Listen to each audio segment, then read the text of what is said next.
Salut à toutes, salut à tous, bienvenue dans notre nouveau podcast Femmes inspirantes. Notre podcast Femmes inspirantes dans lequel des femmes parlent de leur parcours de vie et nous expliquent ce qu'elles ont vécu, comment elles ont réussi à réussir et qui donnent des conseils. Mais il y a aussi des hommes comme Nicolas aujourd'hui qui va nous parler de son parcours. Alors Nicolas, pour celles et ceux qui ne te connaissent pas encore, est-ce que tu peux te présenter et nous parler un petit peu de ton parcours personnel ?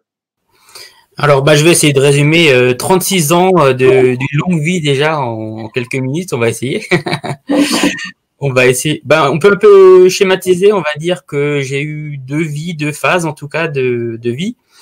D'abord une phase assez classique où j'étais programmé pour avoir un parcours professionnel comme tout le monde, où j'ai fait des études de langue étrangère appliquée, puis de relations internationales, et ça se passait pas trop mal, même si avec le handicap et la maladie, donc comme Nicole, je suis atteint aussi du spina bifida.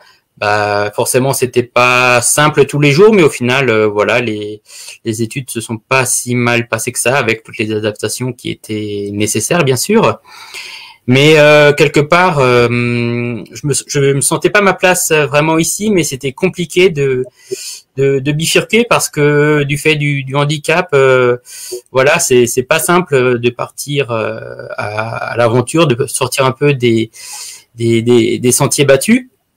Mais j'ai eu beaucoup de chance dans ma vie de faire plein de belles rencontres, d'avoir des opportunités. Donc, par exemple, dans un premier temps, je me suis longuement investi aussi dans l'association strasbourgeoise Vue d'ensemble, où on a mis en place pas mal de belles choses, et notamment une expédition au lac Baïkal. Donc, une expédition qui s'était appelée Défi Baïkal, et durant laquelle on a marché une dizaine de jours sur le lac Baïkal, sur les régions autour, donc entre déficients visuels, puisque je suis malvoyant aussi, donc j'ai juste un reste visuel sur le centre de l'œil gauche, un tout petit reste. Et puis donc on a partagé cette belle expérience, mais quelque part j'avais attrapé ce virus de l'aventure.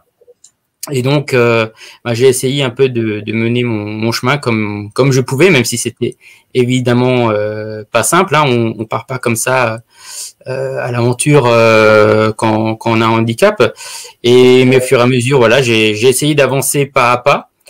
J'ai jamais cherché la performance, mais toujours à essayer d'avancer et de croire toujours en l'avenir, parce que souvent je faisais des choses en me disant que ça serait un peu le dernier pas, mais au final j'ai toujours eu la chance de pouvoir avancer. Et donc concrètement, par exemple, j'ai fait des choses comme la traversée de l'Alsace du nord au sud en autonomie. J'ai aussi essayé de voyager en autonomie. Donc j'ai pu aller à Malte tout seul, en Suède aussi. Mm-hmm. Et tout ça, j'essaie de le partager sur une page Facebook. C'est un peu ma forme d'engagement aussi que je développerai un peu plus tard. J'ai une page Facebook qui s'appelle Nico Andy Routard, sur laquelle j'essaie de partager tout ça. Et donc là, il y a encore de belles choses qui arrivent, notamment là à la Boule, je suis chez mon ami écrivain voyageur Jean-Pierre Bouillot, qui est aveugle complet et qui a bourlingué à travers le monde entier, là, qui a écrit des livres sublimes d'ailleurs que je vous conseille. Il y a Aller voir ailleurs, il y a Voyage du coq à l'âme, et donc avec lui, je pense qu'il y a beaucoup d'autres projets qui arrivent, et personnellement aussi, je suis en train d'en construire d'autres, notamment un qui va démarrer d'ici 2 ou 3 semaines, et que je pourrais aussi un petit peu partager, vous raconter si vous le voulez. Merci à toi, Nicolas, d'avoir participé à notre podcast Femmes inspirantes. Vous pourrez retrouver l'intégralité de son passage sur le lien en description.